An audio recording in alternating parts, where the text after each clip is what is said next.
Ah. Assassin's Creed.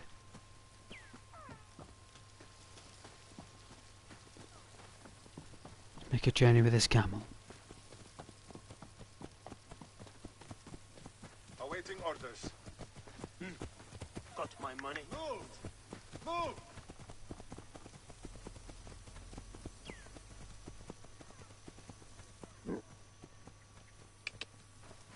Yeah. Whoa.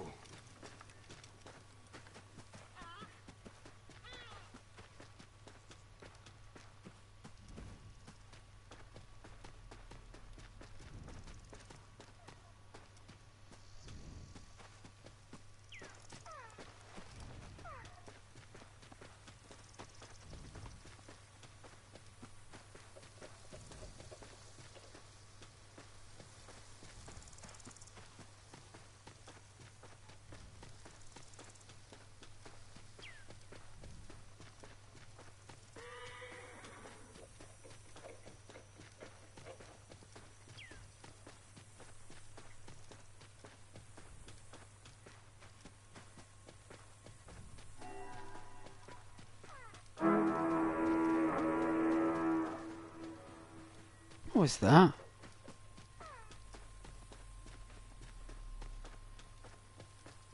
What in the Lord's name is that? Hey, what? Time's up, Magi! Let's get out of here. Yeah. They're not worth bothering with. Not worth it. Whoa.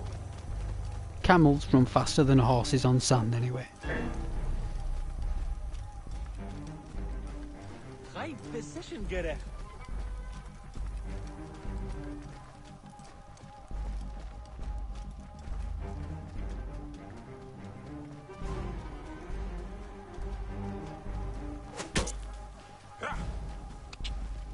Nowhere you can run to! En Harriet, look at Yahoo! Who was shooting at me?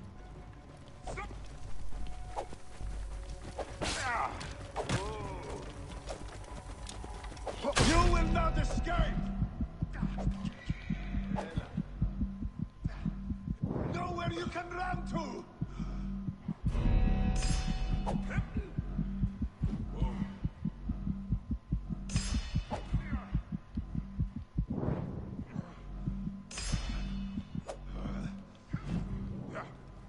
We can do it.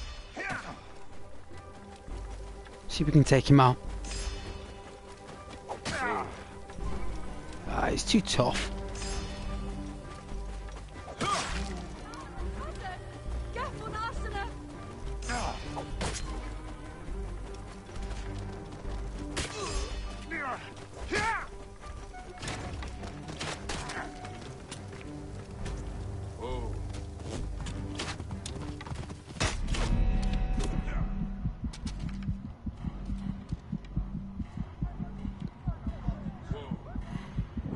They're all shooting at me now.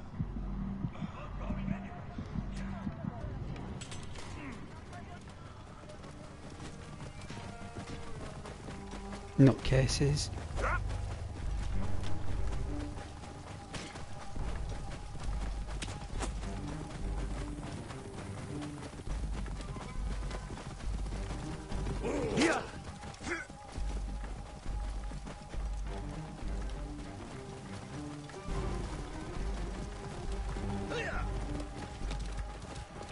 You are dead!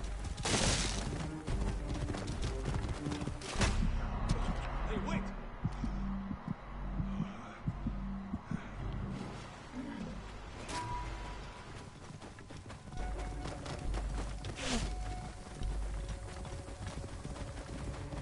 Die!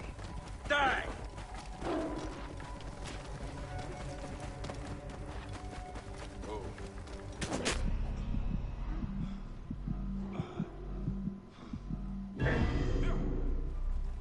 Let's keep moving.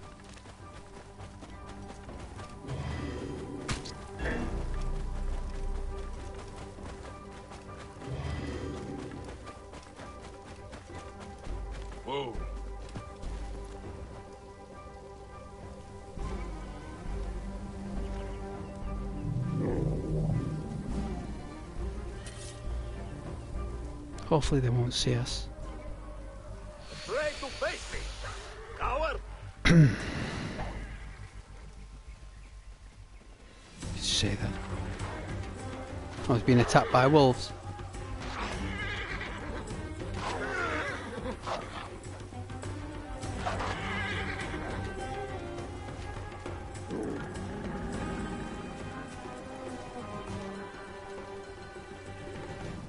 Spoke too soon, didn't he? Alright when he was with his friends. When he was on his own, he was hardly useful.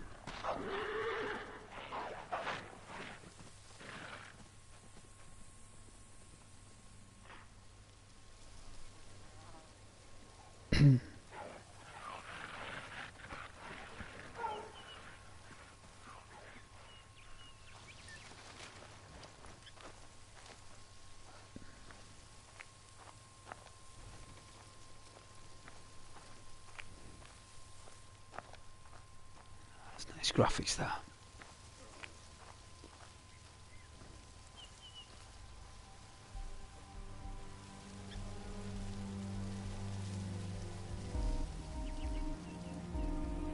Shame it doesn't remember your footprints.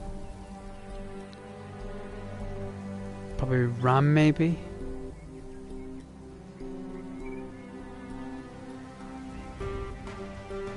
Oh dear. Turn that down. Could hear myself talk. Wants to hear himself talk.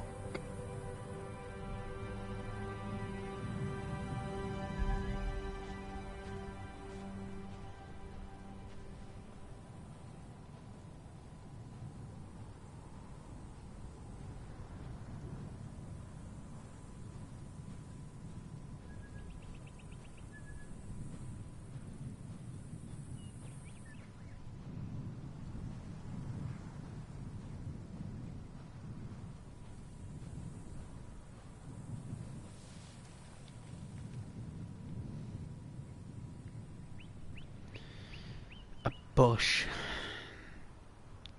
Isn't that where we all hide?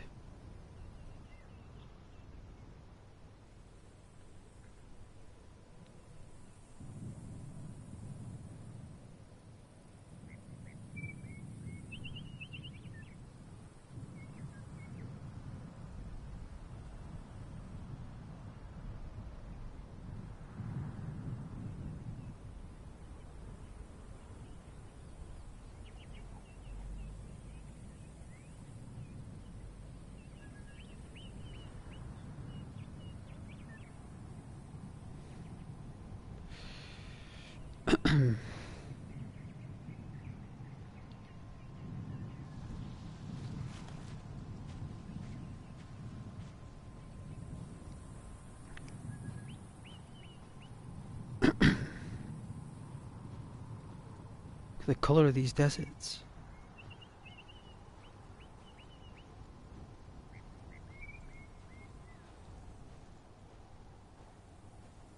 Something different about the desert though.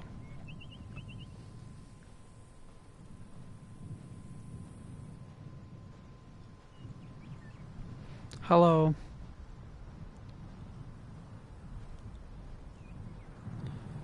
Hello, Suffice.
I don't know how to use the spear. Apparently you've got a spear.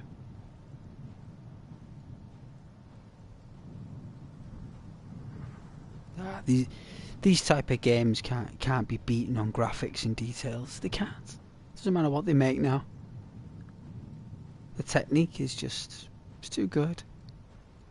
They can't compete with what they did previously. And I'm not surprised. Look at the details on this. You wouldn't know if this was PS5 or PS4. You wouldn't know. You don't even care. It just looks good. There's pyramids over there. Look at the pyramid. Look at that. Look at that sun. Eh? Look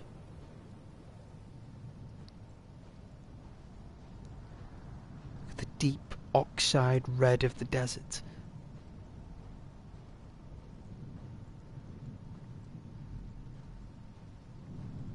This is actually at its strongest light in terms of detail.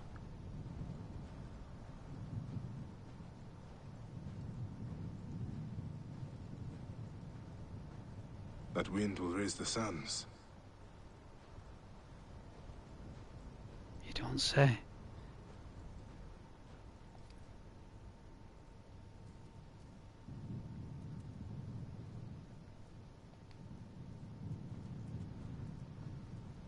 Is that a sandstorm?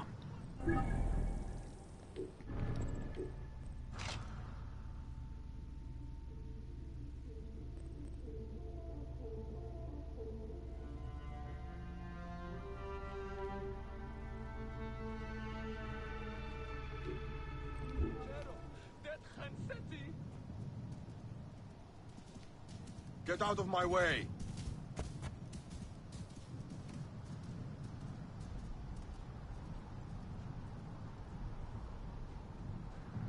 Look at that.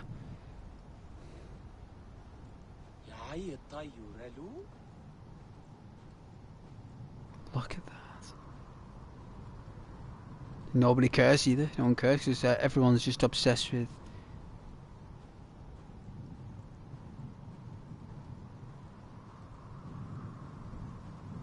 Well, Mario, I suppose. Mario and.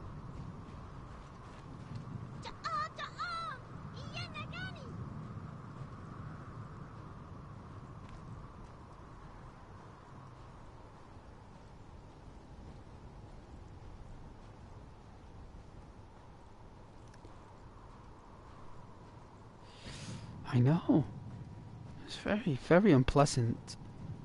He wouldn't be accepted in today's society, but back then he was just the perfect deal. He was everything a pharaoh wanted.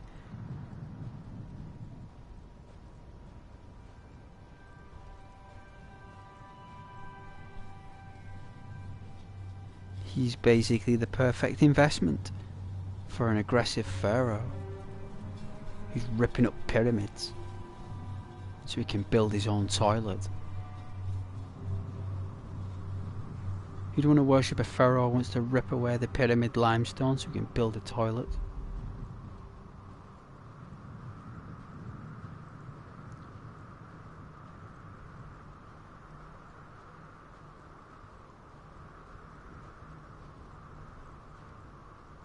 Corrupt pharaohs in the future ripping rock from the pyramids so they can build their own estates because the limestone was so perfect they wanted it in their own house. That's how nuts they were. Just nutcase pharaohs. Tutankhamun had 6 fingers and 6 toes.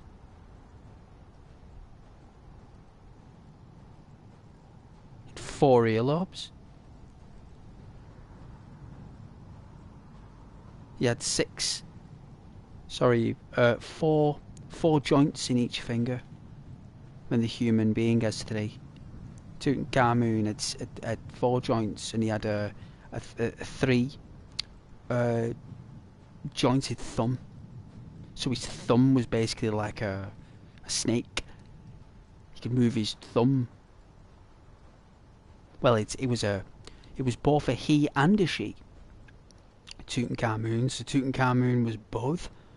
female and male. And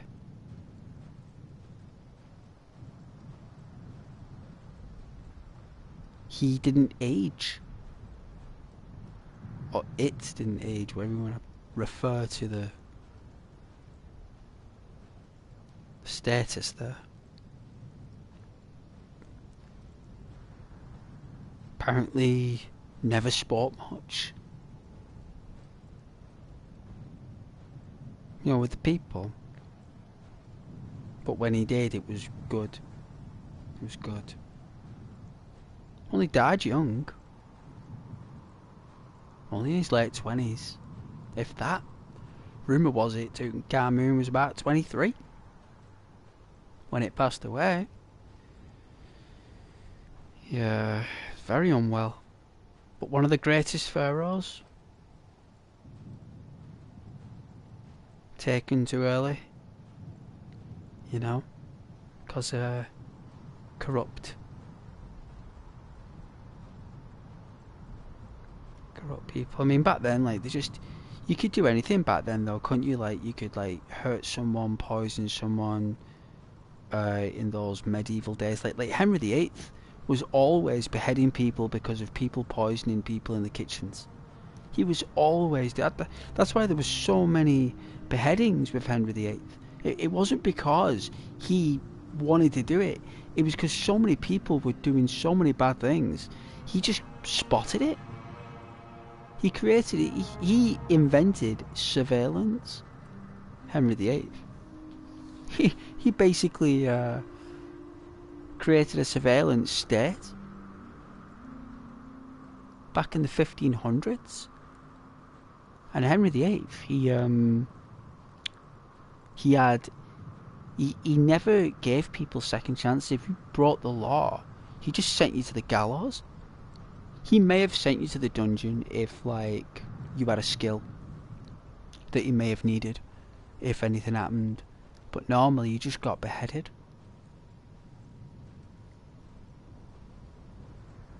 Let's go to sleep in the desert.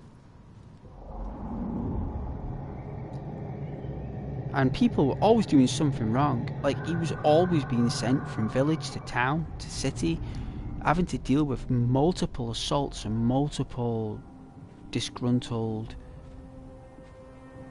residents. And he used to just say, bring them here. He used to say, bring them here. And bring them here, and he'd just say, set up the stage, set the stage. You know, one time he brought a big cooking pot in the square.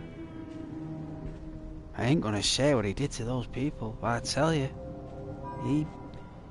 he enforced his law more than any other king before him, and he just despised people for, because what he noticed was that people were doing crimes and hiding what they did, like they were covering up the tracks. You know, even in his palace, he had to set up multiple secret rooms so he could spy on peers. You know, and he used to walk into the hall and he knew what every conversation was going on before that hall meeting. He used to have a secret corridor and he'd listen to conversations in multiple rooms. And he'd listen, he could hear everything because it was designed for him to hear everything that was going on. It was specifically the architecture of the palace was designed for him to hear everything. The halls were built so sound and acoustics could be heard from the other side. Sound would bounce. You know, if you shouted, he'd hear it. It's so they could pick up any arguments going on, you see. No, he really had a strict regime, but I'm sure Tutankhamun, he was more at mercy to the people. He was more merciful because he felt sorry for the people. Tutankhamun,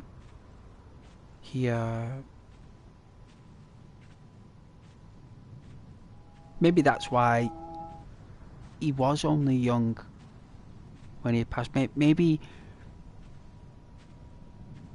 that's what happens.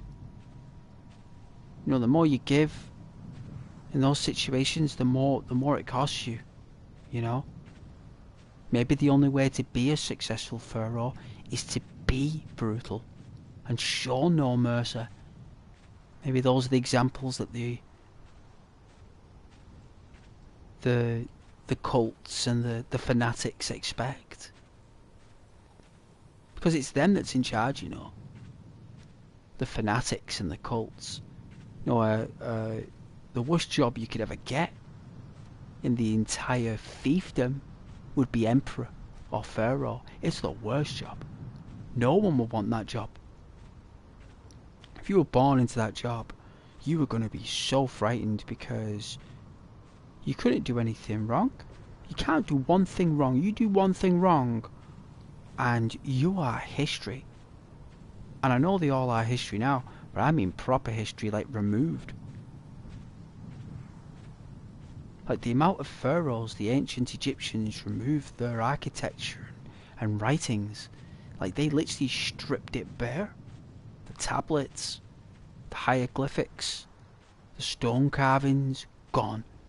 Just etched over with chisels, broken down, broken apart, for no one to ever witness.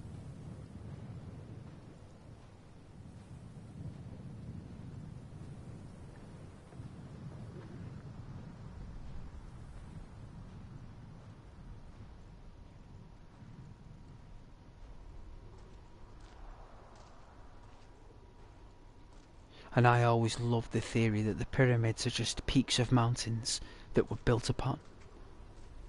Which is my theory why they're so symmetrical, why they're so perfectly aligned. Only mountains could do such things.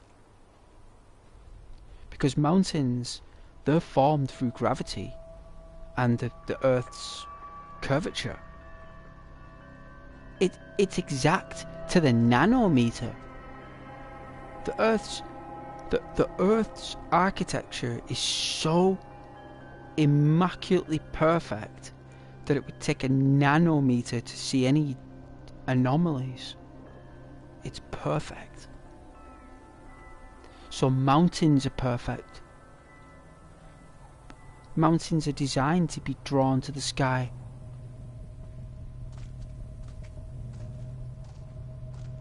You know, if you get massive continents that are rubbing up together and forming these mountains, they're going to be precision math because there's going to impact at the same time, and it's such a slow process. Hey, Suffice. Good point. Well, thank you. If I were one in a past life, you would probably never directly spoke with anyone. Yeah, having another speaker. Yeah. You couldn't say anything, that's right. You wouldn't say anything. Unless you were Tutankhamun, because I think he actually did make a different... I mean, that's why he's remembered. Because he did something different than all the other pharaohs. He put the people first. And those pharaohs are always remembered. They always are. You know, his reign was so short, but remembered. There are many other female pharaohs that were disregarded. Amazing, extraordinary female pharaohs. Not only beautiful in appearance, but also beautiful in action. You know, like their work and achievements were erased from Egyptian history. Well, ancient Egyptian history.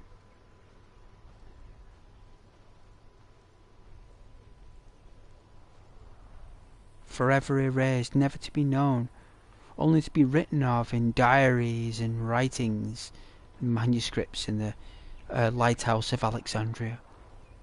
It was the only way we knew.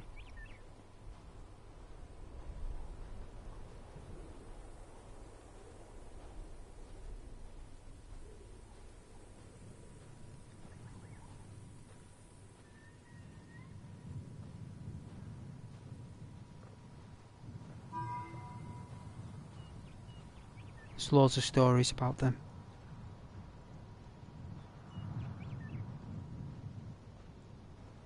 Some pharaohs were children. Some pharaohs were like 5.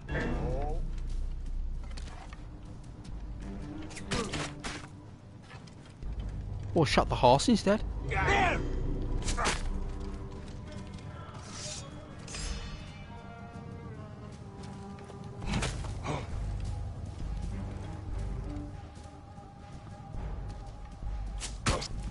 Ow.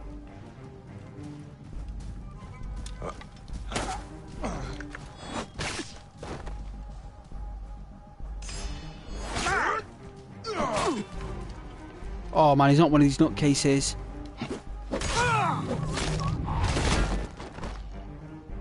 No, he's not.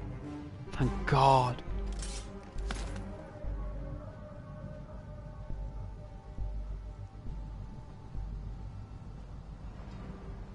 Yeah, some pharaohs were children. Some of them were like 5.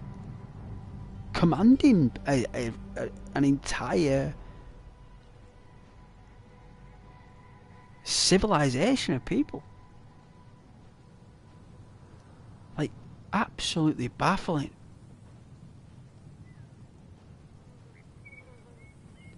Game of Thrones did a lot of exercises trying to express ancient ways, didn't it? Did it in a very sophisticated manner. You know, like the some of the subjects very very dark.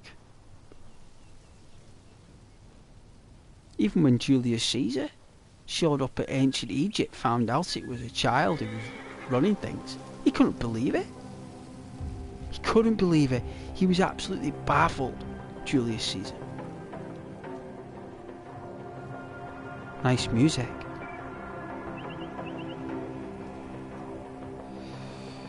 He was baffled. He couldn't believe that such an amazing civilization was being run by a child. He just couldn't see the sense. But they tried to explain to him that it's their way, that's their culture, you know what I mean? Like that's how they exercise their culture. You know, age, gender, appearance, doesn't matter, it's the line. What? Hey! Hey, what? Just press start there while I'm busy. But yeah. Wow, look at all these abilities. Look at that. What are we gonna do with all that?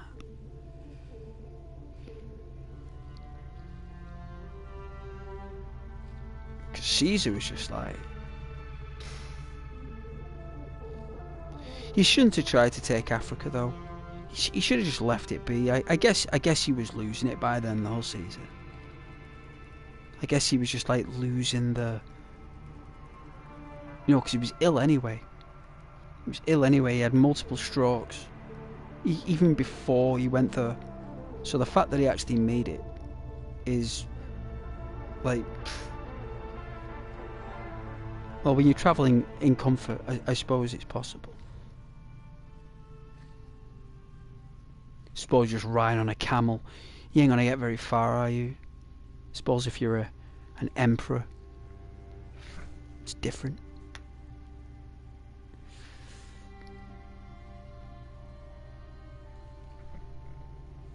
But he was absolutely baffled by Cleopatra. I think there's a lot of stories about Cleopatra. There's lots of stuff. You don't even explain about that super chick. Super business Egyptian chick.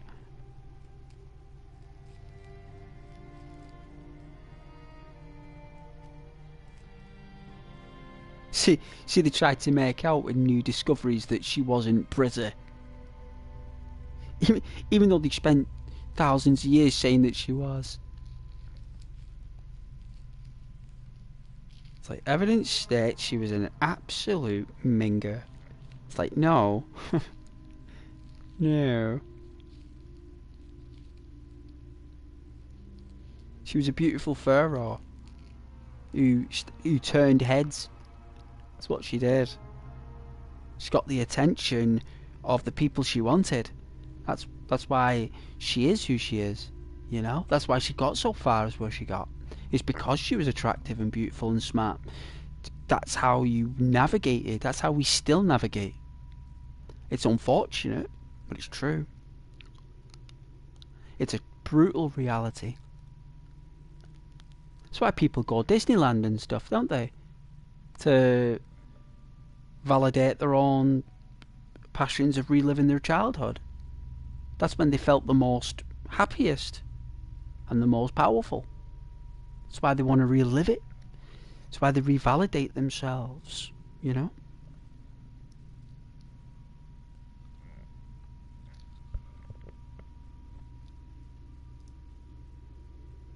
No, they want they want that Egyptian magic, like the pyramids at home. Like Disneyland is America's pyramids. You know? I know America has its beautiful landmarks, like the Grand Canyon and some godlike creations by nature, but I tell you, that Disneyland, that's America's Egypt.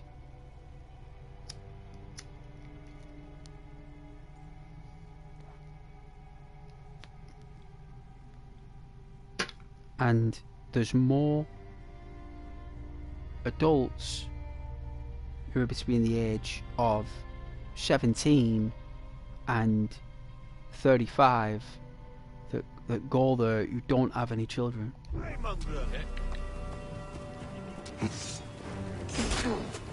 Ow, it's getting to cover. Together. Ow! Go out! Damn you! That way, you monkey!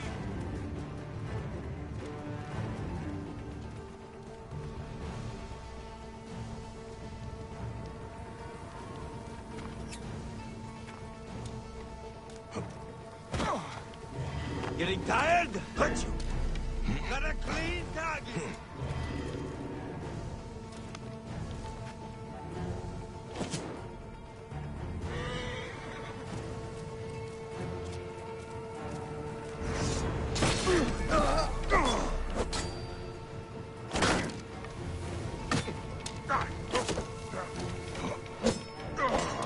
In my range.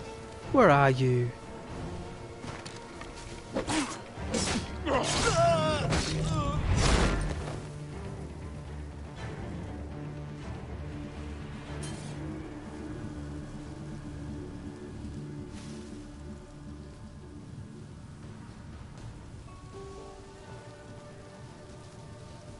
Let's ride a horse. Take you away from those nasty people. Oh, is that your friend? Oh, well, you stay with your friend then. I don't want to separate you both.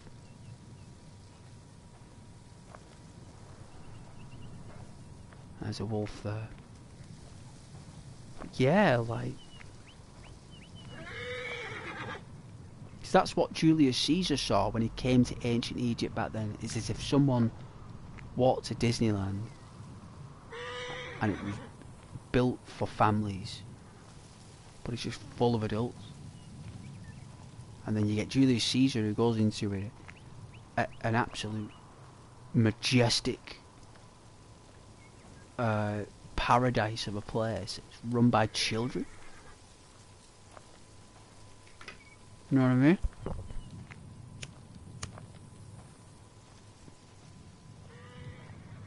have like this contrast.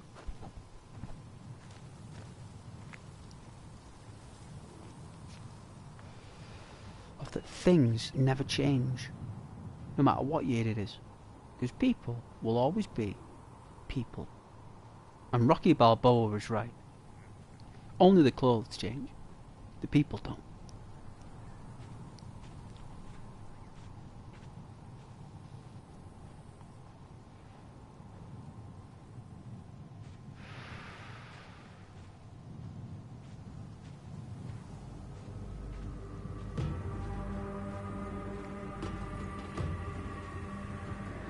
And people are willing to spend up to 20,000 in 30 days to relive that childhood dream. When you had it personally, you experienced it. You know, they were Peter Pan at one stage. But we all grow up, we all have to fulfill our purpose. Somehow, somewhere, you know? And Disneyland isn't that purpose. Disneyland is a stepping stone, not a purpose. Walt Disney had a purpose. You know, because he made it. That is a purpose. But he made it for families.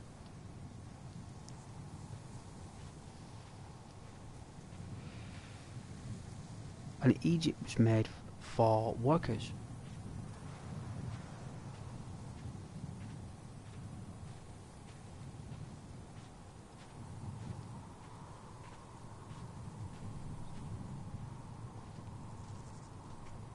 So it's like these odd contrasts in time. You know, like odd situations.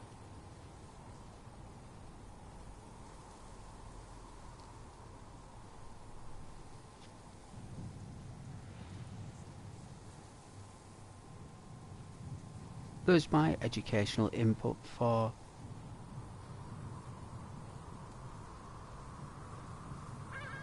you guys.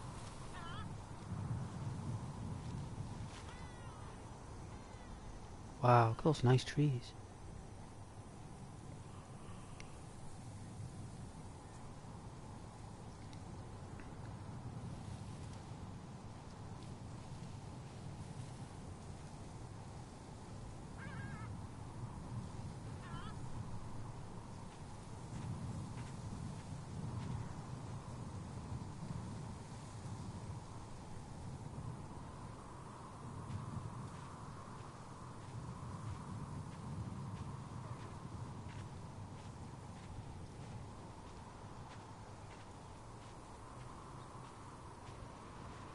Ruins.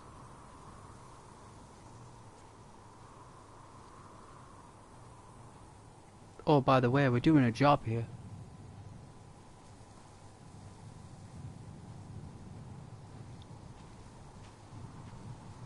We're doing a very specific job.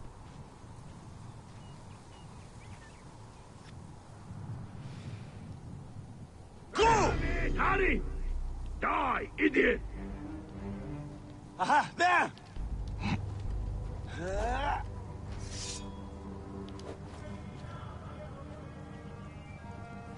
Any last words or...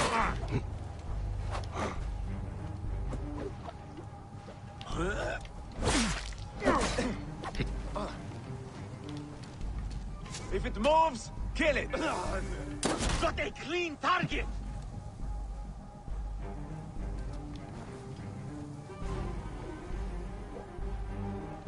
You are a corpse! A corpse!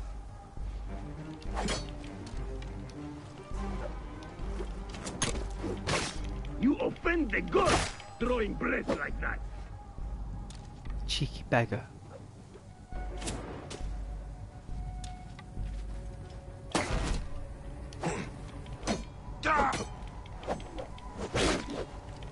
Papa really should have beaten you more. Any last words or does thinking give you a headache? You offend the gods, throwing breath like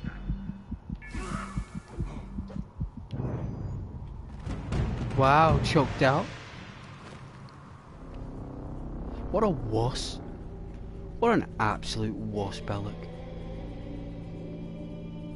Can't take a few arrows made of steel. You can't take a few arrows made of solid steel. I don't know.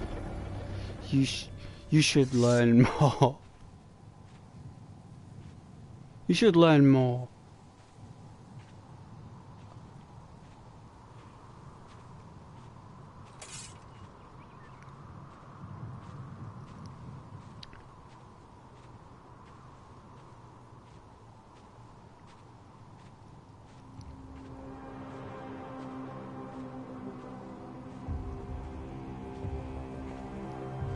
no.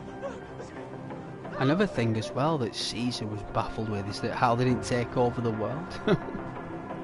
He's like, how can you build massive triangles like that if you've not even like took over the entire place? Like, I just can't believe it. Like, he was like, how did you build them? They're like, we don't know. We don't know. He's like, what do you mean you don't know? It's like, we've no idea. Like, do you have any plans? Any architectural scripts? Any drawings? Any? Nope, nothing. He's like, really? You've got no schematics? No diagrams? What, they're just there? It's like, yeah, pretty much. It was there when I was born. No one told me how they were built. And I'm the pharaoh. Even I don't know who built them. It's like, really? And what's the purpose of them? We don't know. They're just there. What, are they tombs? Nope. No. No, they're not tombs. Really? Take your position. Then what are they then?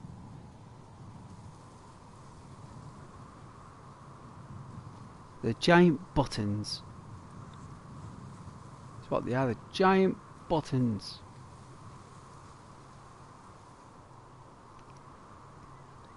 That shirt up the desert.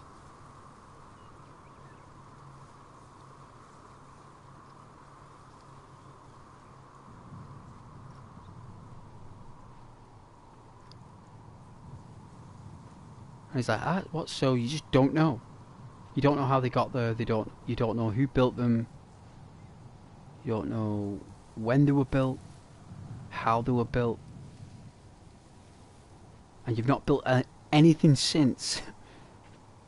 You've not built nothing since then. Nope.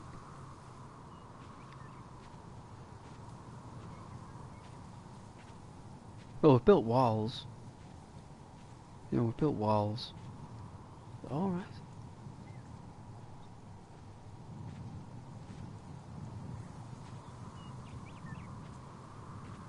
No one knows how to build the pyramids then. Face Nope. the threat. Hey, what? Oh my. You are mine. Oh my god.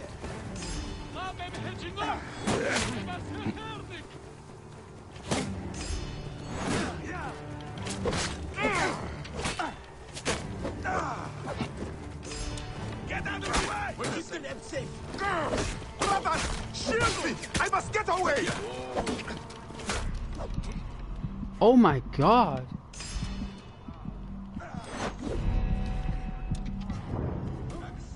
He countered my attack? They countered my attack. And it's on easy as well.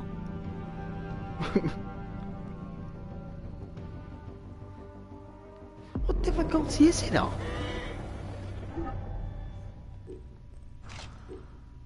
How do we even know? Does it tell us?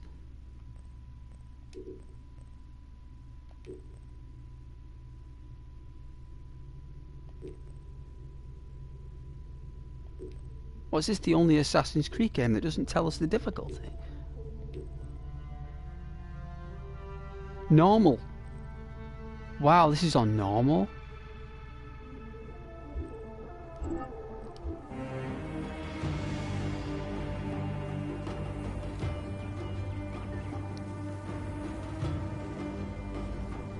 Let's be a bit more practical.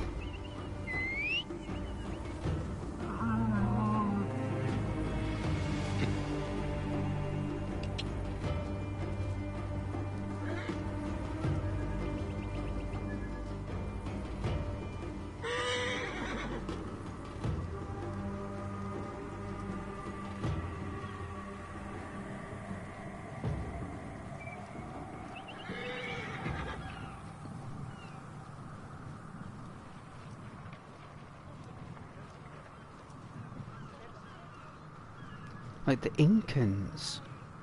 Sure they were called the Incans. They knew the solar system before we even wrote it down.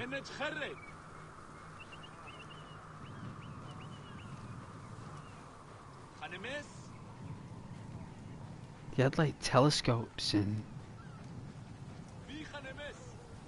like huge lenses, massive, huge glass lenses to look at the moon under a huge magnetic, forgive me, magnified like resolution. Imagine seeing that back then, like 2,000-3,000 years ago, like an actual TV show, but with huge glass and looking at the moon. Imagine seeing all the craters and all the mysteries of the moon back then. I mean, you look at the moon now and we're kind of blown away by it. Imagine looking at it back then. You'd be like, what is that place? Are there people there? Because that's what they were looking for, you know?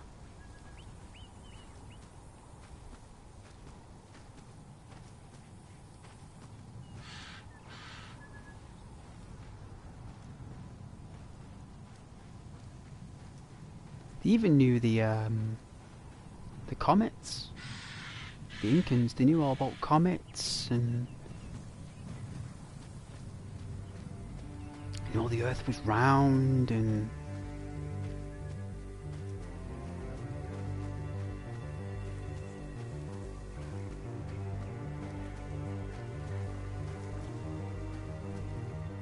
it's extraordinary.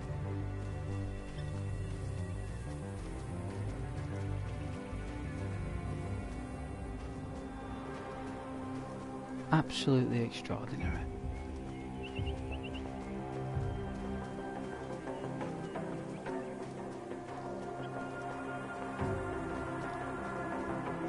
You know, I sent an email to the YouTube partner program, right? You know, I got a reply back in 3 hours. 3 hours? I couldn't believe it. I was like, wow. Like, I've had people wait weeks.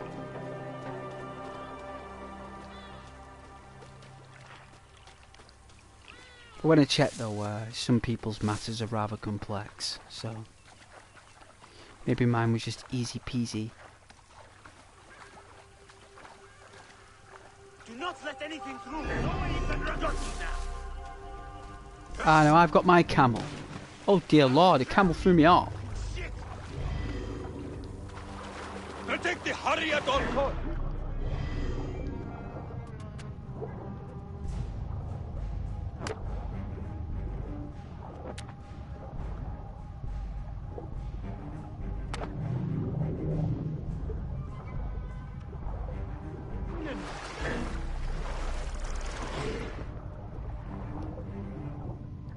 Is that a hippo? Oh my god.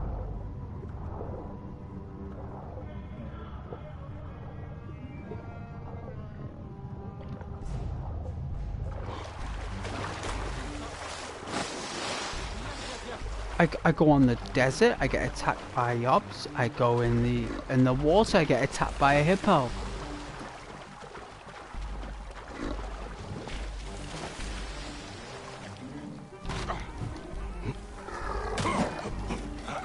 Alright, hungry hippo.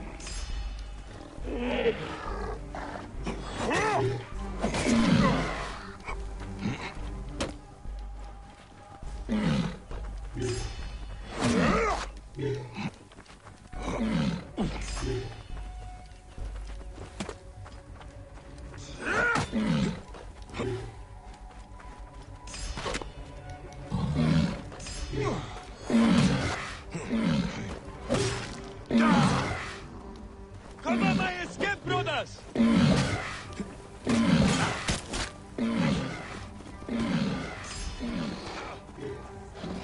Cover my escape, brothers!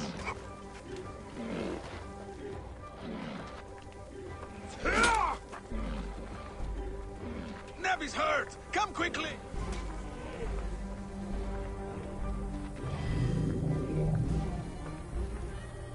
Wow.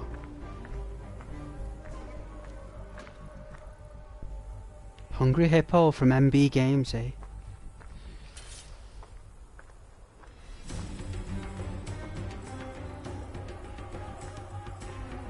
Hungry hippos from MB.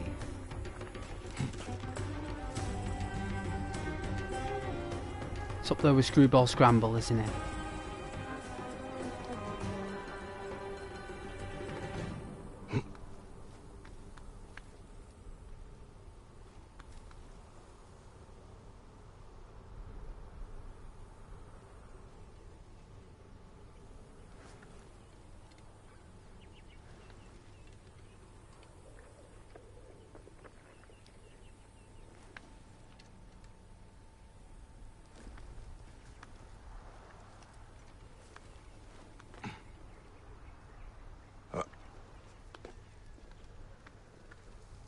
We got this.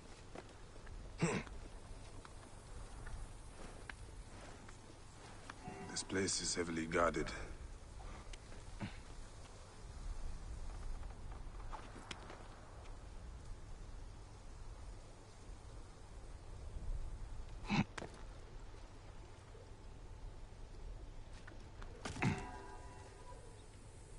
All right.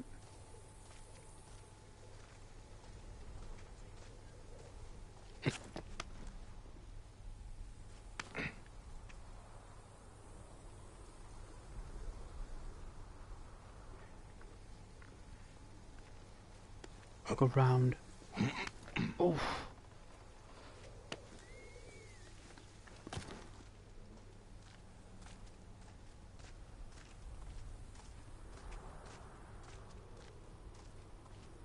But yeah, got back to me in 3 hours.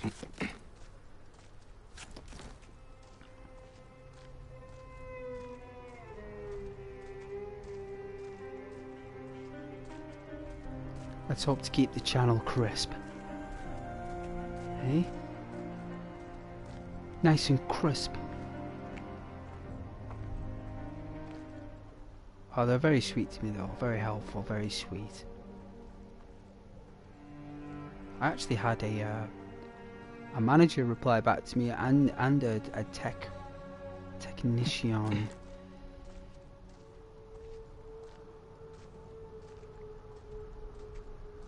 So it's very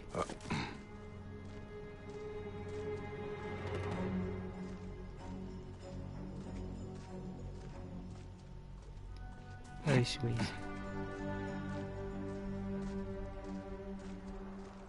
You know, some people, they gotta go on Twitter, you know, on X to get through.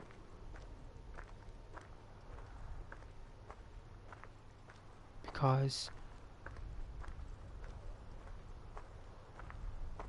some channels don't have access to conversations, so you have to use other third avenues to do it, and they've got to wait weeks. Sometimes they don't even get a response. So the fact that I got a response in 3 hours is absolutely baffling.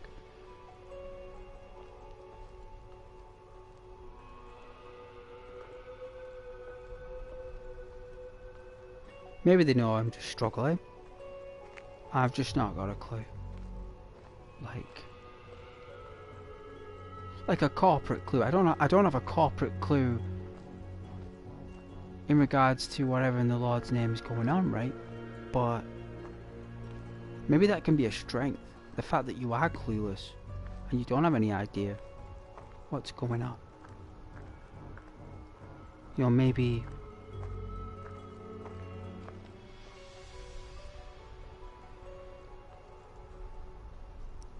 you know, when you're earning the big bucks and you know all the answers, and you maybe that puts you in a more, you know, stretchy situation. And I don't mean that in a negative way. I mean, a stretchy situation can mean anything, but look at them clouds. But sometimes those matters involve a lot of money, don't they? I suppose if an inquiry doesn't involve any money or any cash or anything, it's probably met with immediate response, isn't it? To a degree. But that's just my theory. That's just my theory. Maybe everyone's different. Maybe, is it nighttime again? God. Sleep on the rocks.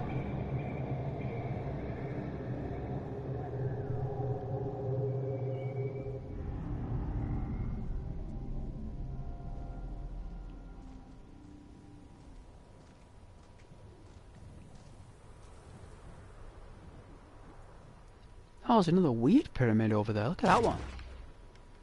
Look at that weird pyramid. Looks like they were doing some training. Like some... These little baby pyramids over here, look, the really small ones. Looks like they were learning how to build pyramids. Look at all these targets we've got. You're telling me I've got to go through all these targets? Let's have a look.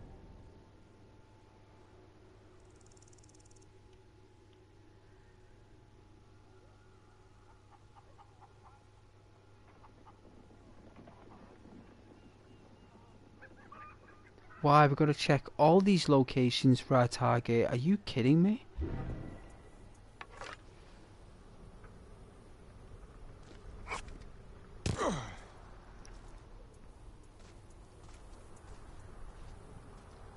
Ah, you can't beat the Assassin's Creed, can you?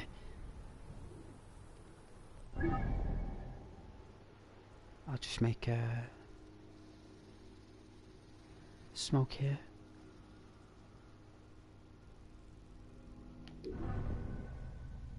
Ooh, look at the atlas.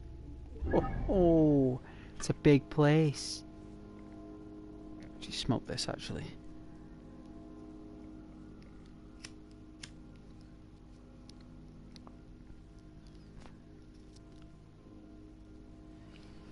No,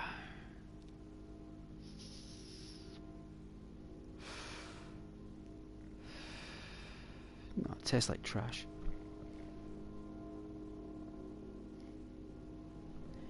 That tastes like trash.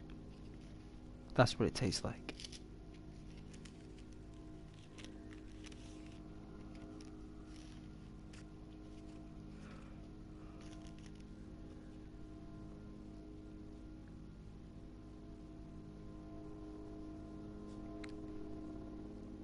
I've had no tea or coffee today and I feel so weird.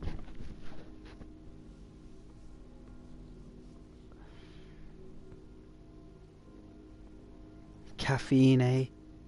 Like when you don't touch it for a day or 2 days,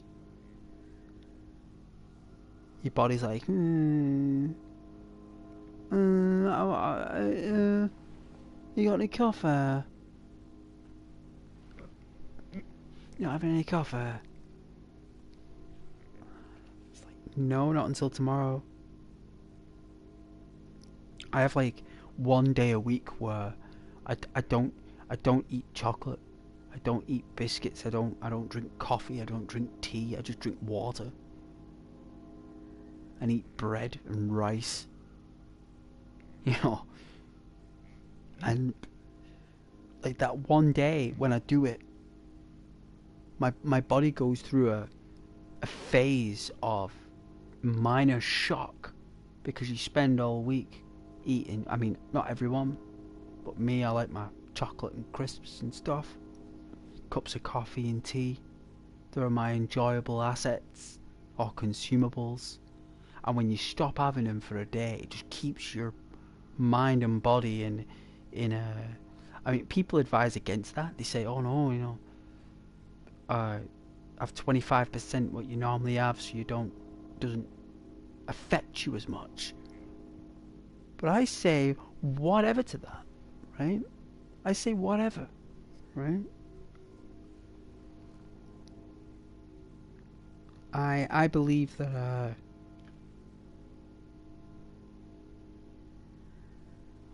that 1 day, especially if you've got a really fast metabolism, like extremely fast,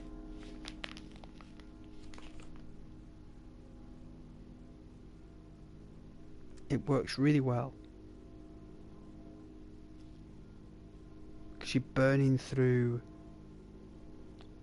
all that caffeine and chocolate and stuff, or salts and crisps and oils. You're burning through it in that 1 day. because your metabolism is so fast. It can. That's why sometimes people get those headaches and those feelings of irritation, because your body's just flushing it out quickly, and they cling on to your neurons. Yeah, like, so when you stop drinking coffee, the caffeine itself has little hooks in it. You know, caffeine under a microscope, it's got like little tiny hooks, and when your brain is trying to push blood through those areas, the caffeine restricts it, making the vessels expand so they can push their way through, like shoulder barge through the caffeine. And when the blood vessels shoulder barge through the caffeine, yeah, they want the caffeine to attack it, because when it puts its hook in it, can't get it out. So when the caffeine puts its hook in it like that, it will just carry it away. Carries it away. And that journey, picking up that caffeine nanonite, or whatever it's called, actually picking that thing up and dragging it and putting it in a place in your brain that's like used to vent out all those consumables, well, that you actually feel. You actually feel that journey. You actually feel and go through that exercise, you know, if you like it or not.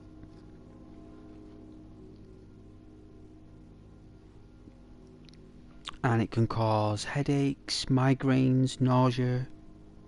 It can cause irritation.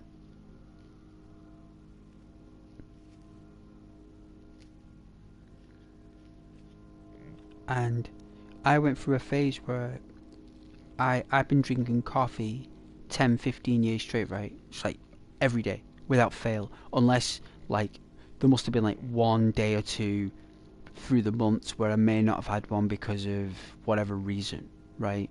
But normally I'd had coffee within 24 hours each time, and this is going over 15 years.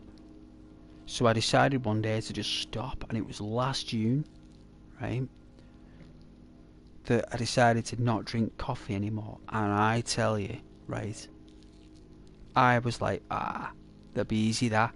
Just don't have any more and that'll be it, just move on, right? Well, was I wrong? Was I wrong? I had the worst headaches you could ever imagine. Like, I remember when I first started doing it in I think it was like the second week when I stopped drinking coffee. I'm sure it was the second week.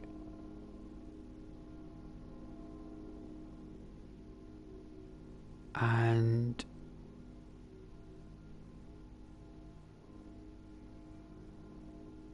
like by the second week, I was like,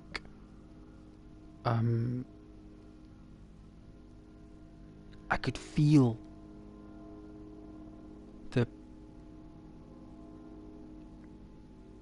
I can't really explain it, but when I read up, it was like, you know what it told me to do when I read up on like medical and caffeine and people who stop it, just said to me, have a cup of coffee. That's what it said. It said, you need a cup of coffee to stop the thing. I was like, but doesn't that defeat the object though? It's like, no, like, it taught me that you gotta cut down, not just not have it at all. That's bad. You gotta just like cut it down slowly, reduce your intake, and then eventually you'll be able to stop it gradually. But I just went in there and just stopped. But I did give in on week 4. I did. The pain was that bad in my head. The headaches were that bad. I required a cup of coffee. And I had this cup of coffee, right, and the headache went away. Like within within 15 minutes. The pulsing headache that he had, gone. Vanished.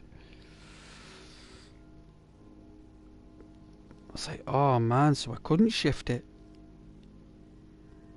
Then it took me till, so I started in June. In June, July, August, September, October, November, December, January, February. February is when I hit my success stage.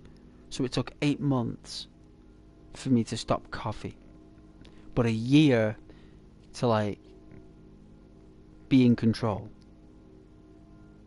It took me a year to be in control of my coffee again.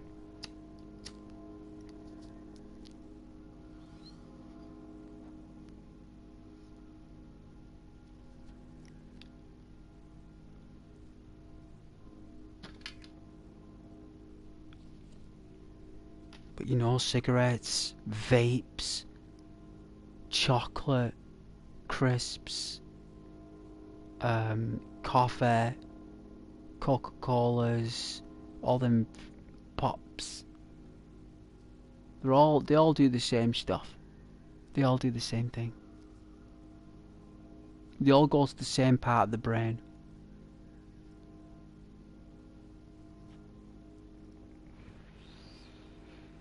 And you don't need any of them.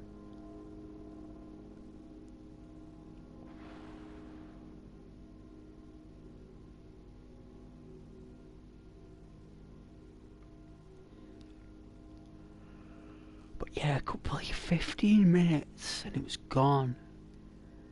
That headache. Without any medication or anything.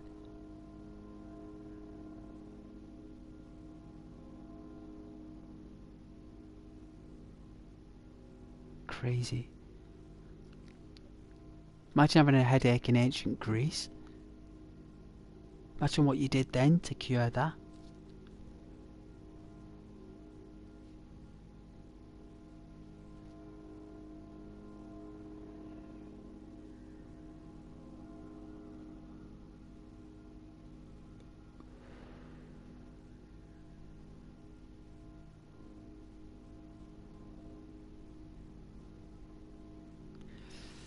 They didn't even drink alcohol, did they?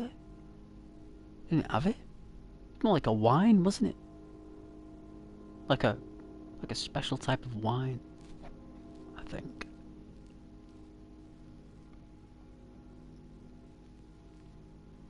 It was more hallucinogenics. I say, definitely hallucinogenics.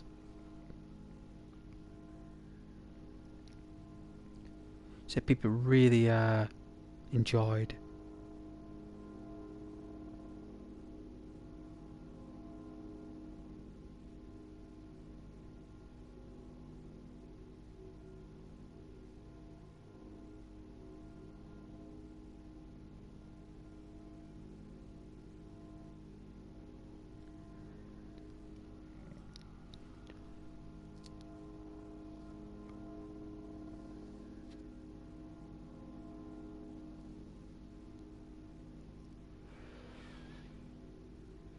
Looks like we've all got to earn our crust again, haven't we, on this platform, eh? We've all got to recalibrate. And we know how long that takes.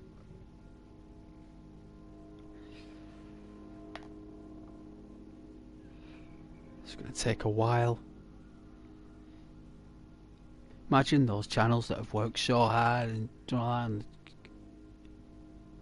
lost everything, eh?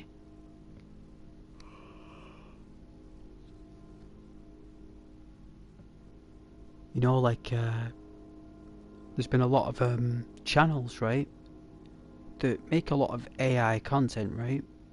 So they make a lot of this AI stuff that is basically worthless stuff, right? So they make cartoons and 3D animation with copyright characters, right? Fully copyright owned characters. And like these people have got like hundreds and thousands of subscribers, right? Like hundreds of thousands. Like, who in the Lord's name? Like, I mean, is that what people like?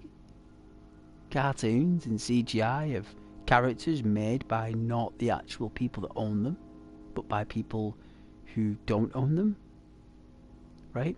And then the creator goes on camera, right, and says, "Oh, like, such and such has happened, you know, because of this content and stuff." And what they say is they then show the face on the camera, right? They show the face and like, "Hey, everyone." But the thing is, yeah, they haven't spoke to any of their audience since they made that. Like, they've got 3 or 4 channels of the same thing. So they'll have 3 or 4 channels that have the same stuff that is like not good stuff, right? And then when something happens, like a change or a shift, they then come on the camera and plea for like compassion, right? But what happens is they've never spoke to their audience, because their audience never joined the channel because of that person who created it. They joined the channel because of the content that was made, right? So if someone's just joining that channel because they make Mario cartoons, or if they make Yoshi or Zelda or Dragon Ball Z in a manga anime style, right? And they've just got 3 channels of that, and they've never gone on camera or built a relationship with the people before they did it. It's not like they played computer games, built a relationship with people, built a community, had a conversation, told them the philosophies and the rituals and the beliefs, and then discuss with the community, should I start making these videos with the cartoons, right? Like actually build that story with them.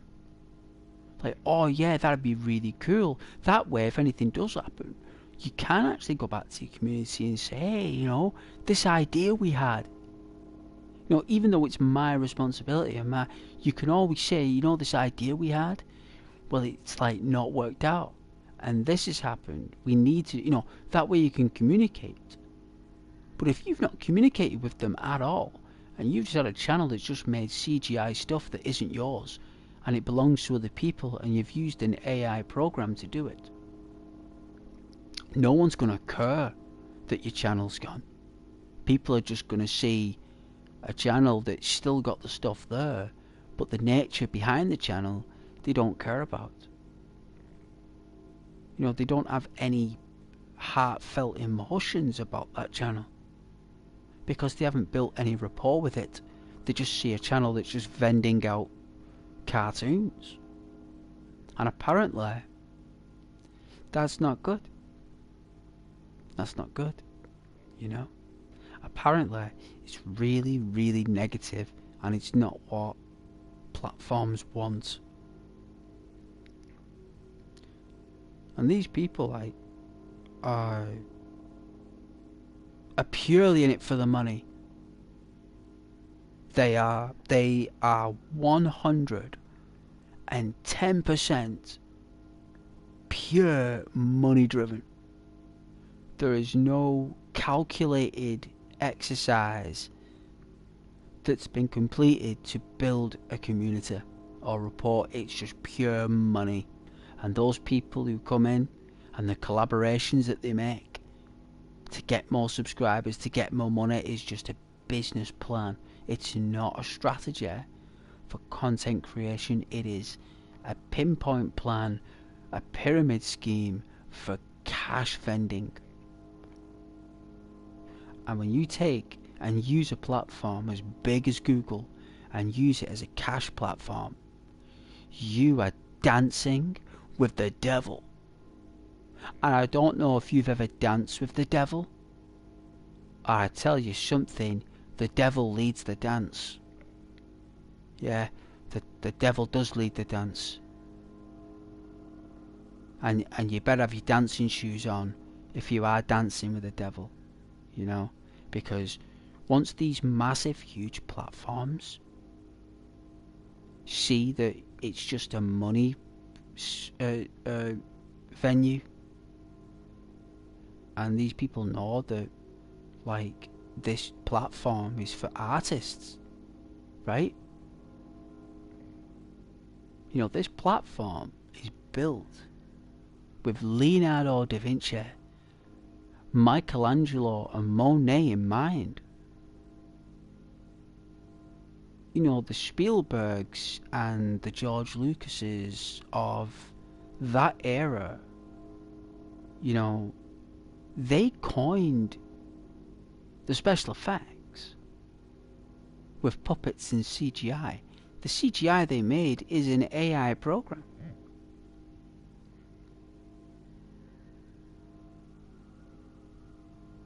It just takes a really, really long time to get the prompts right, doesn't it? Like, can you imagine how long it would take to get a prompt into a CGI engine from Sony Pictures or Great Universal or 20th Century Fox?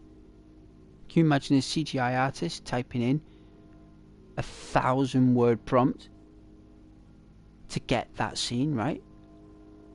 You're talking 3,000 to 5,000 words on average for those engines, and these AI engines we use today. Well, I've never used one for movies. I've used it for images for my YouTube videos. But these AI programs they use now, they can only withstand a comprehension of maybe 100 words. So you can't really put in a true film, right? Like, you can't do it, because all these people have been doing is basically taking a script of description from something, right? Like, it could be a book, right?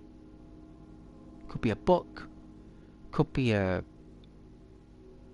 travel magazine, or anything describing a land or a place and people, and it's just all been copy and pasted. Yeah, it's just all been copy and pasted. And when that happens, you're not going to have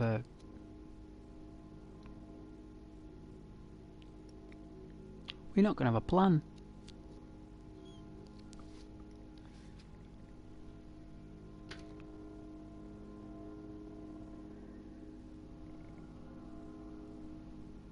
That's my thoughts anyway.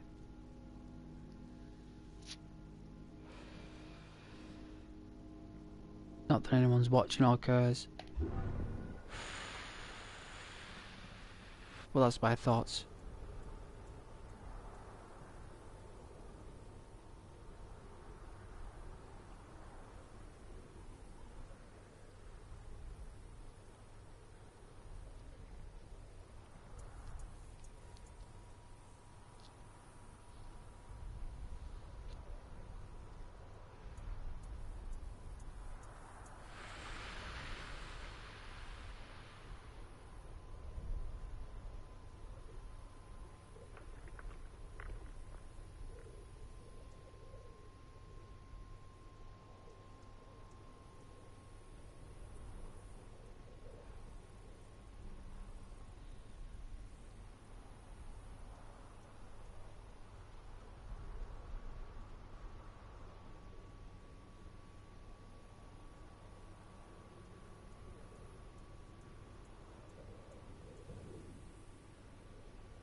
Like, you're talking channels as well with over 1 million subscribers, you know, that are gone.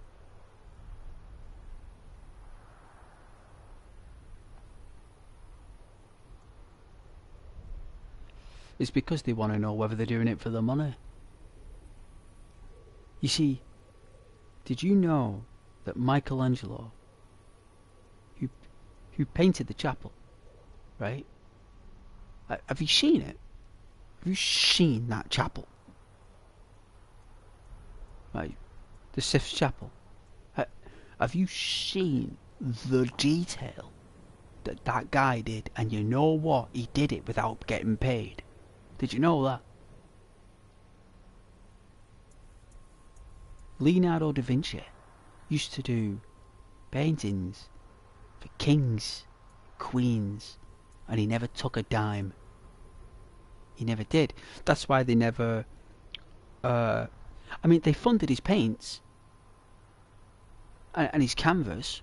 They funded the canvas and the paint, but the actual product itself, he just did it for them because they were people, like royalty. So he did it for free. That's why it took him 4 or 5 years to paint it,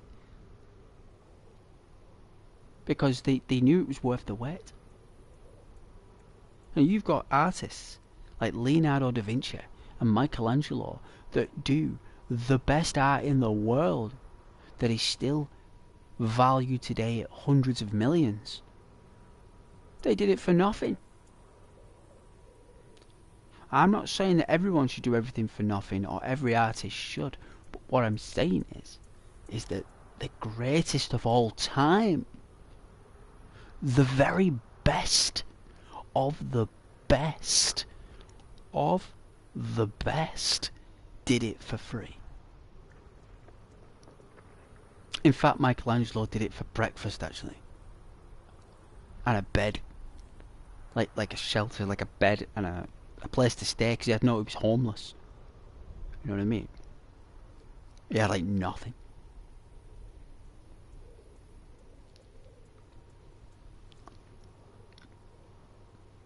Because they're around at the same time. So it was like a battle of the artists at the time.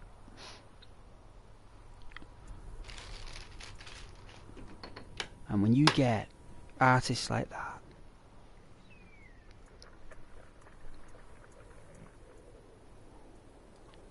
who do it for nothing, that's the perspective. And if you don't have that philosophy in mind of an artist like that, because even Van Gogh did them all for free. He didn't even sell any of his paintings, really. I mean, he may have sold a couple, but he didn't have any knowledge, did he, that his work would be so popular?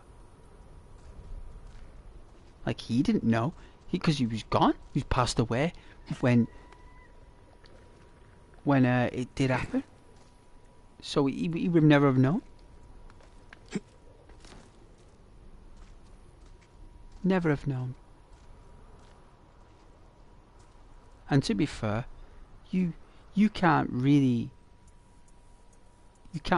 argue with the content creators who do have all those creators and have had all that money for so long, and for it to stop all of a sudden, the odds of them still making stuff and getting nothing for it is 5%. You're talking there's a 5% chance they're gonna keep doing it.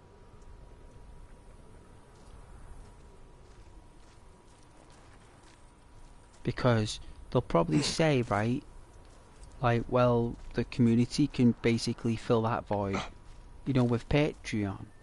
But I don't think you can do all that stuff if you're removed from certain things. So it's a very complex situation where basically you just can't earn anything.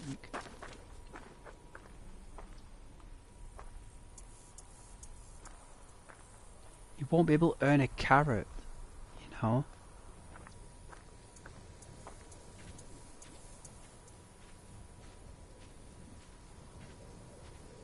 When you've been earning loads of gold for so long,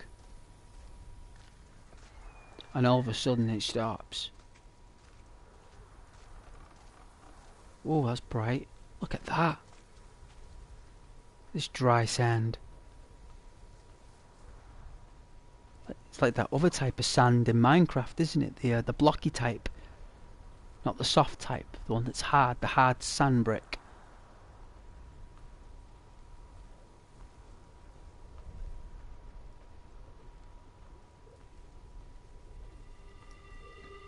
But imagine being like one of those creators and earning like $10,000, $8,000 a month, right?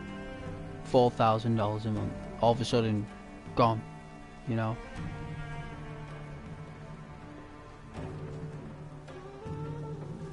Like that channel we speak about earlier with the AI content with 3 channels, that guy was getting like nearly like $6,000, $8,000 a month for just writing a few prompts. You know what I mean? Just writing a few prompts, generating some movies, and then like there's like no work been put into that, is there? They claim that there's work put into it. They claim that there is, the editing and all that stuff, but they didn't draw the characters by hand. They didn't go around every single page. They didn't draw an animated pencil sketch, right? And draw the backgrounds and superimpose them and do the animated sequences and then do the voicing themselves with voiceovers, right? Because that would take, let's estimate, if you've got a 4-minute clip of an anime, right, that's Dragon Ball Z or something, the detail of Dragon Ball Z, right, like I've drawn a lot of characters from Dragon Ball Z, so I know how difficult they are to draw, right? So they're not easy, okay, because they've got a lot of sharp features and they've got a lot of bright color contrast and there's a lot of shading and a lot of lighting, right? So when you do animation and you make a 5-minute clip, that's going to take 6 months. 6 months to make that. Like, that's before the voiceovers.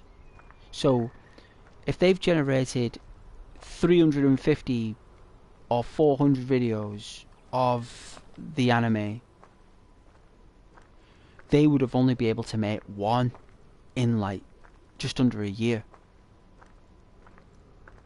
Because when you do animation, to get all the animation frames together in the background, get them inked, painted, contrasted, superimposed, and running through a reel,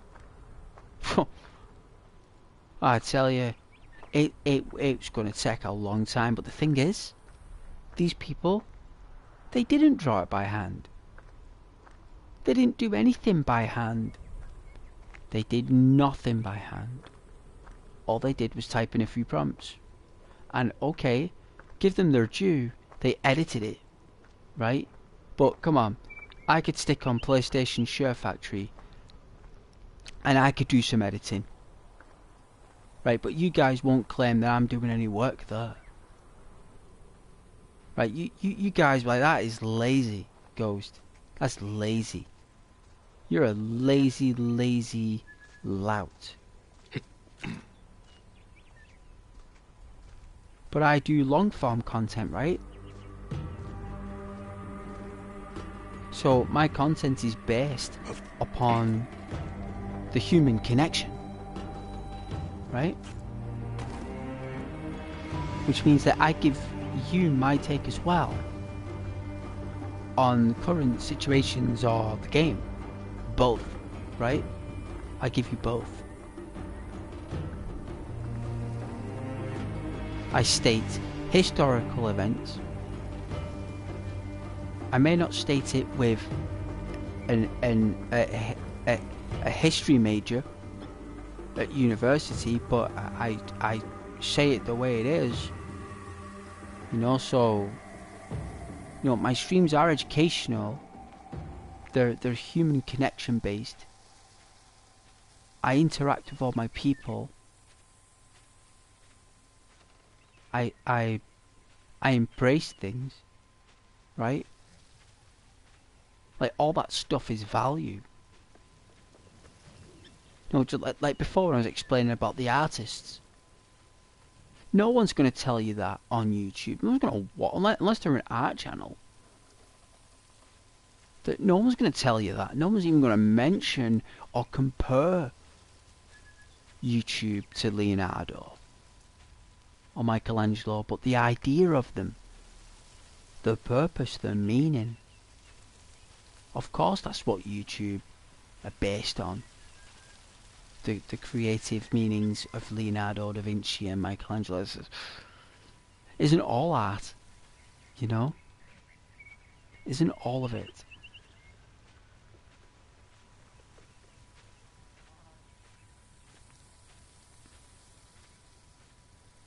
Yeah, like Nintendo, if they make Mario, the cartoon, they made that film. I think they made 2 now. I think they've made 2. Can you imagine those people from Japan have drawn every single frame by hand? You know?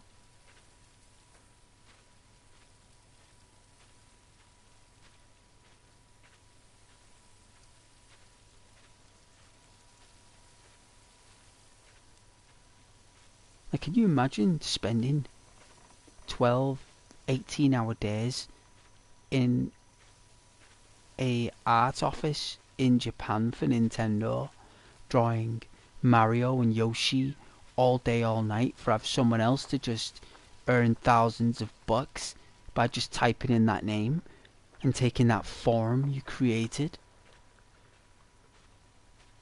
It's bizarre, right?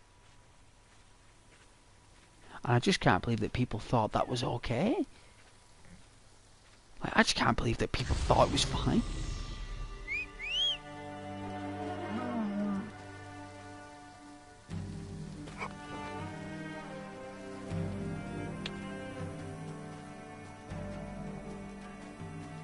Easy boy. Let's cool those feet.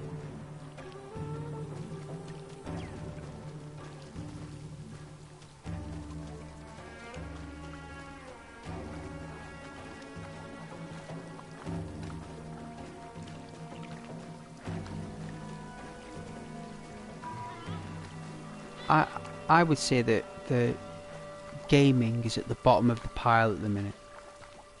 I do believe it is. I know what I think's at the top of the pile at the moment, and this is fine because this is all part of the structure. I think it's education videos, like health and well-being. I think they are up there on the top of the pile. And finance as well. I think finance is a difficult niche to compete with because there's a lot of people in law, like that awesome YouTuber. Is it Legal? What a legend! And like that's a cool channel, right? Like a lawyer that helps you out with certain situations. That's a really good niche, isn't it? Like, he's not giving all of his services, but he's providing a basic concept as to what to understand.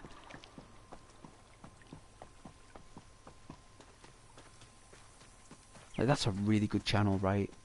That's very helpful. Because a lot of people will be stuck in a situation. Like, my content is for people who are stressed out.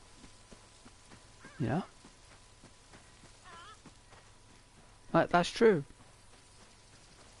That's what it's for. But the thing is, there's something counterintuitive, because people who are stressed out tend to go for more faster, more shorter hit videos to get that hit. Long form can be rather repetitive. It's only when they're tired and they're crashing that's when they require channels like this. When people are crashing.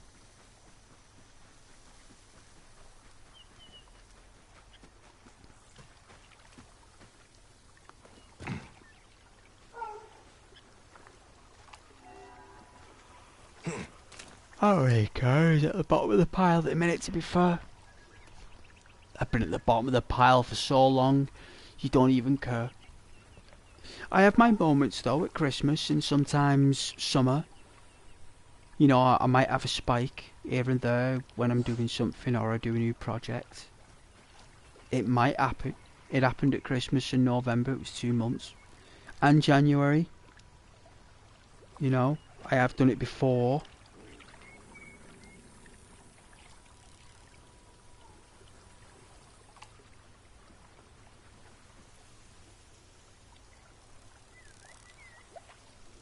It actually happened, if I remember rightly. If I remember rightly, I was playing Skyrim, and like, this is the phenomenon. The phenomenon or the anomaly, right? I was playing Skyrim, and I don't think anyone was watching me properly that I knew of, right? For days.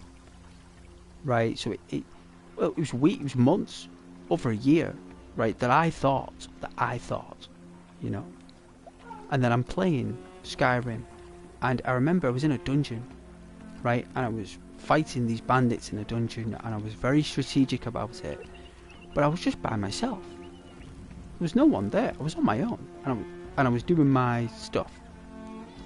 Because I knew that a small amount of people watched after I streamed as well, so I was doing a little bit of roleplay for them. Then the next thing is, my play was like, it's like, oh, 5 people have joined. And I'm playing, I'm like, okay. And then 10 people. Then 25. And then it jumped to 60. And then it jumped to like 170. It was bizarre. Like, I couldn't explain it to you, how bizarre it was.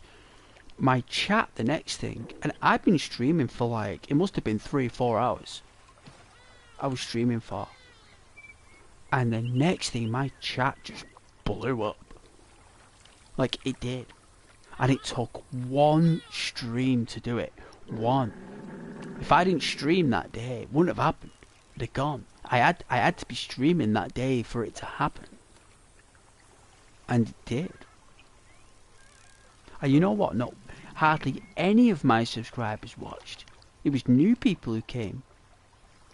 And to be fair, a lot of my subscribers aren't really loyal. And that's fair enough, you know, they've probably got hundreds of channels they watch. Do you know what I mean? But,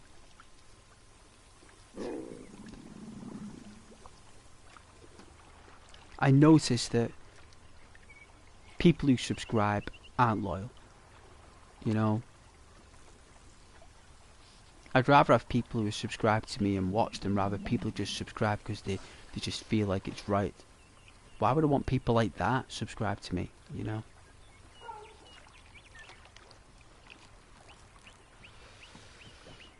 And I noticed as well, when I had my spike, I had other channels self-promoting themselves on my channel. Like, no one had spoke to me for 2 years. Hardly.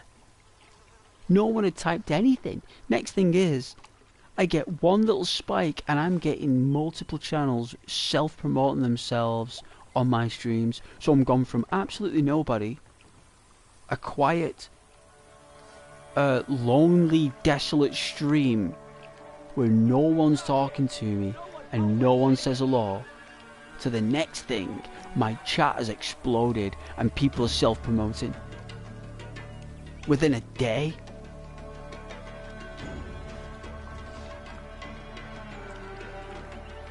Could not believe it. I remember saying to someone, I was like, you have got 150,000 subscribers, I said to one person. And I went on the channel, right?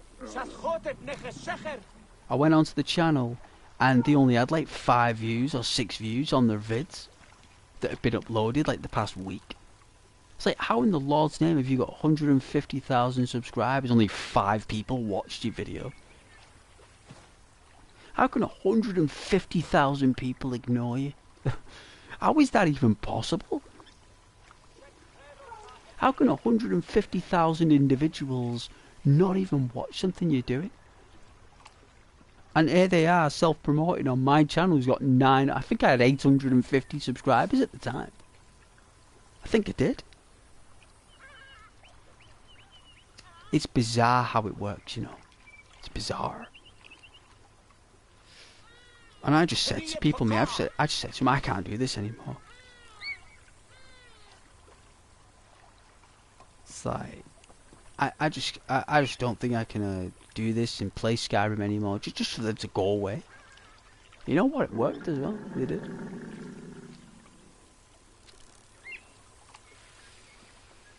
Did work.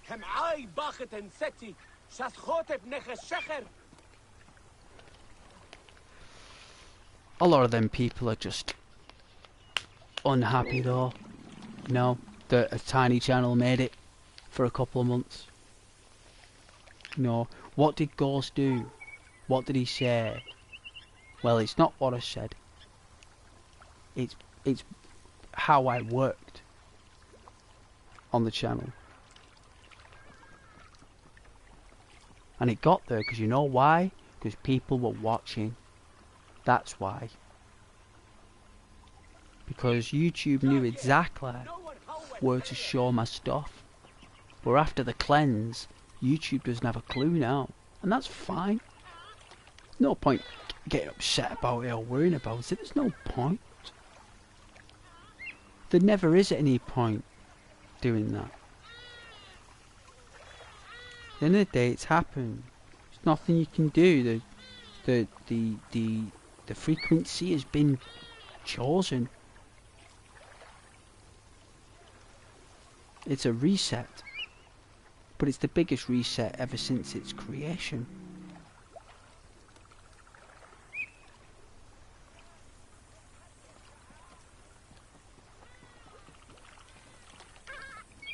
And sometimes they want you to earn your crust again, to prove you really are true.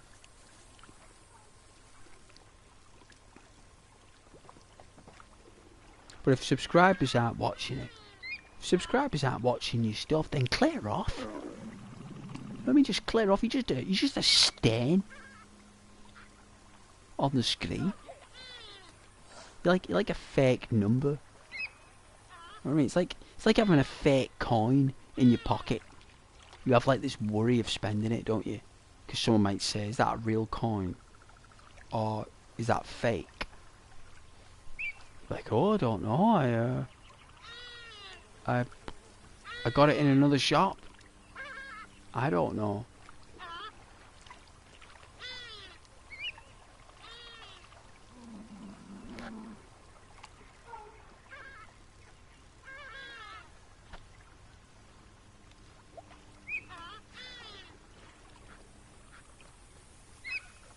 But I think if I'm streaming every day for hours and I've got people watching, because when I look back,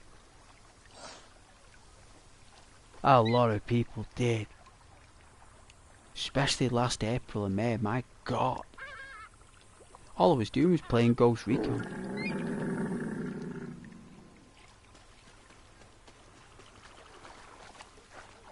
But I tell you, it came.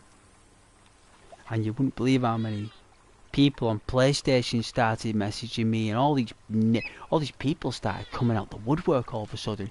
Hey Ghost! Hey Ghost, how are you doing, mate? How you doing, pal? Old chum? How's things? Oh, now it's hi Ghost. How you doing? When Ghost has actually achieved something, it's like, oh hey, has Ghost made it? Has Ghost done it? You know? Kind of. I wouldn't say yeah. But for that period, kind of.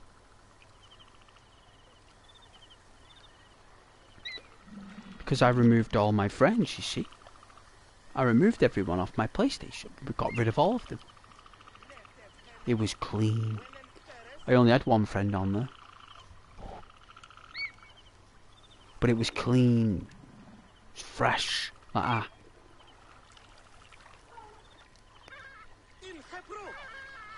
turned off all those comms and text with that stuff. It's like, shh. I was like, forget Sony, forget PlayStation with their help and support on my streams. They haven't been helping me out. So I was like, well, forget them. They're not helping me. And even if they are, I don't see it. So ditch them. And then did my own thing. Next thing is, a spike happened. So, yeah.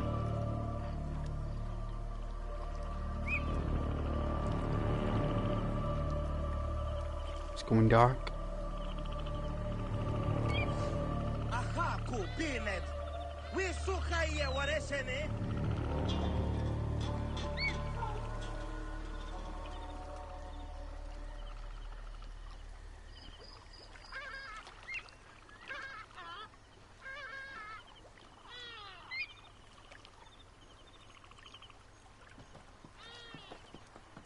A lot of people just come in, press the like button and leave, don't they? That's like their way of helping out. You know, because they're not interested in you, you see. They're not interested. They're not interested in what you're doing or what you're doing. They just, you know, that's their way of, like, making out they're helping you. But unfortunately, likes don't mean anything. They don't mean anything. I'll be honest with you. They don't mean a thing.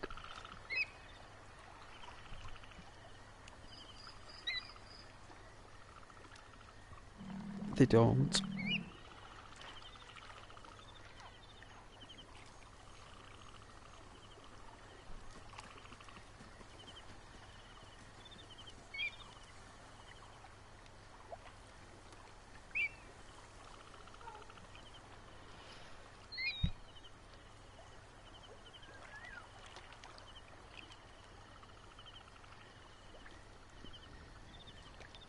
But I'm kind of bored, to be fair, now. Getting bored here. This is kind of boring tonight. So. This is really boring. I'd rather chew on a stick of rock.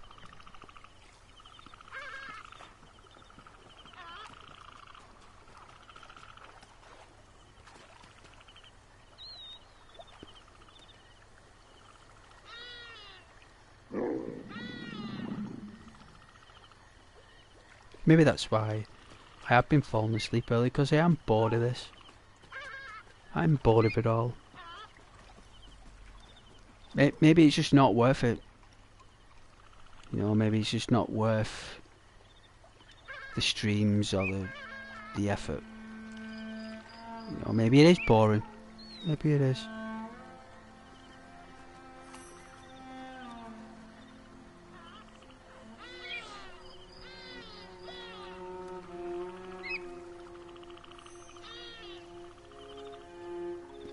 I'm going to be honest, it is boring, yes. It is. It's really boring.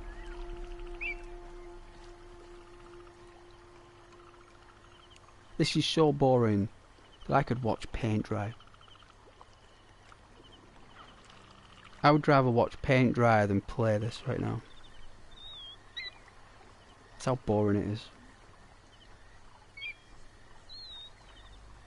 I'd rather sleep on a bed of nails, to be fair.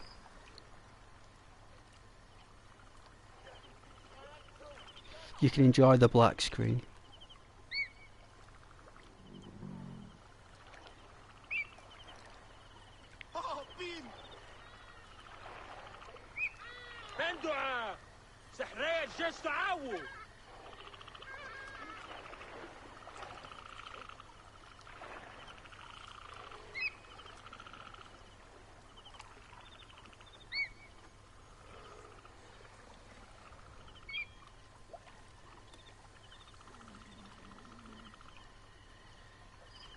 خير أخ ميرو جد رخد تعبي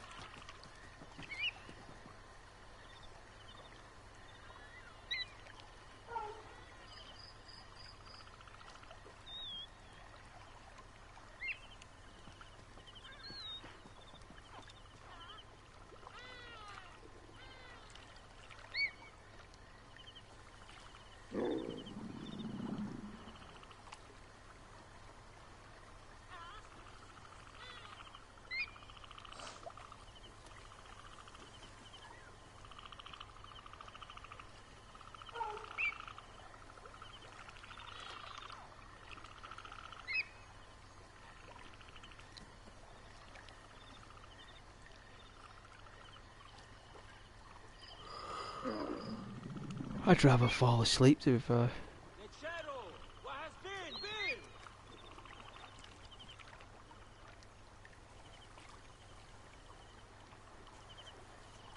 You're here!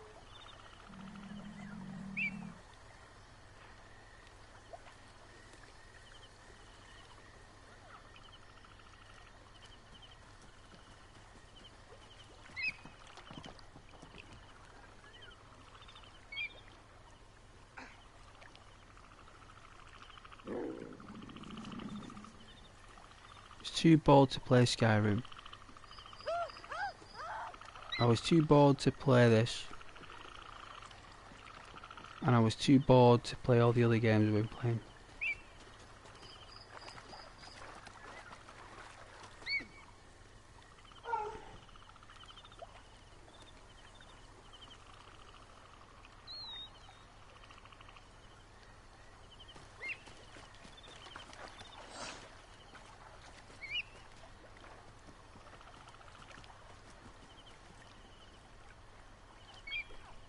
What? What are we doing here anyway? What is the point of this?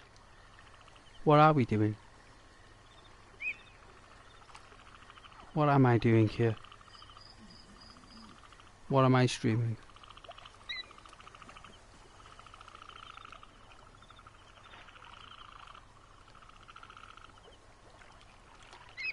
Well, I'm removing all my friends on PlayStation again. They're all gone. They're all gonna go. I've had enough of them. They're about as useful as a chocolate fire guard. I think the only useful thing about PlayStation is the console that I use to play the games on. I think.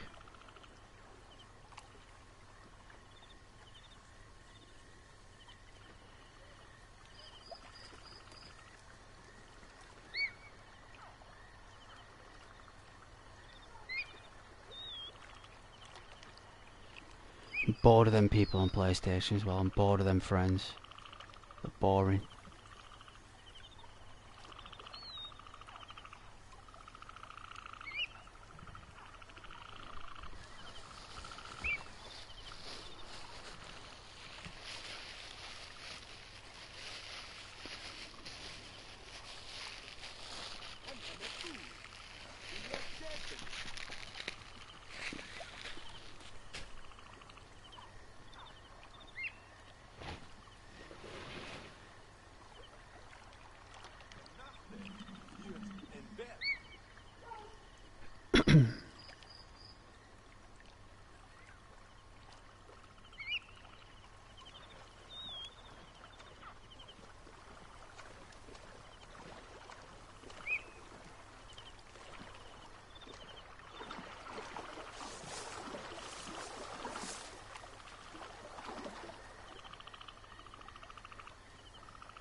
Ho ho! Medjay! Medjay! Come here! What does this boatman want?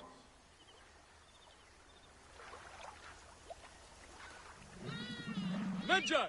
Come and sit with me!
Over here!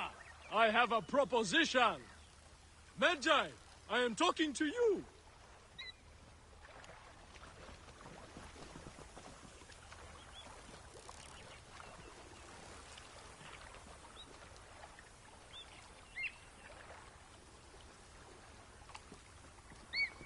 Medjay, come and sit with me!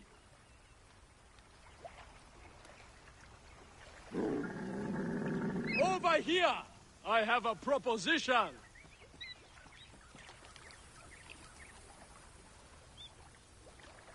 Medjay, I am talking to you!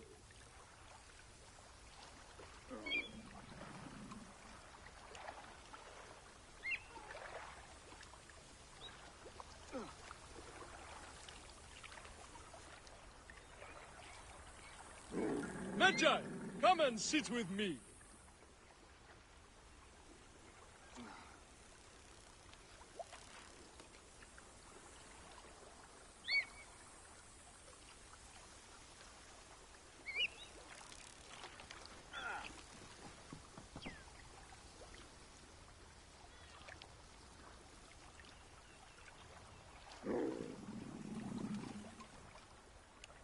Over here! I have a proposition! Medjay, I am talking to you!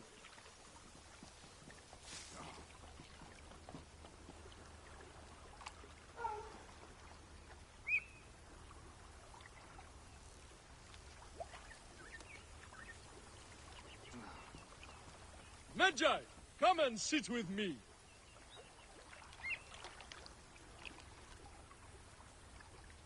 Over here! I have a proposition!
خنمت وين الكرس؟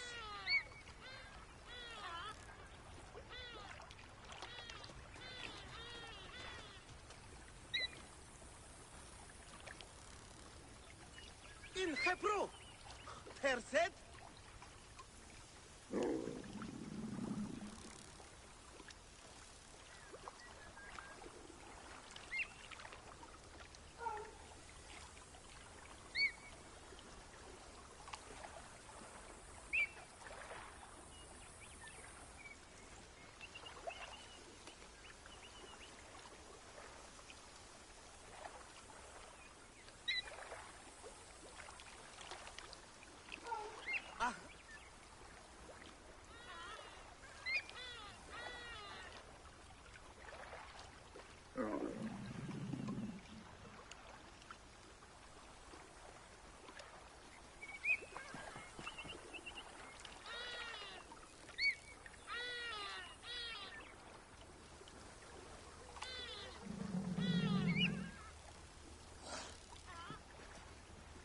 انخبروا ترسد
طبعا عيرك بعد حيت نجوت عير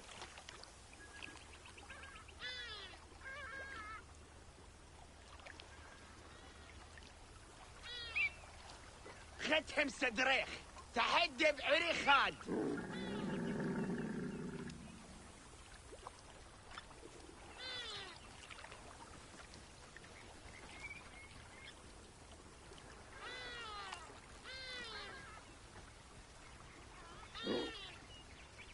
خت مركبت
تعالي heavy.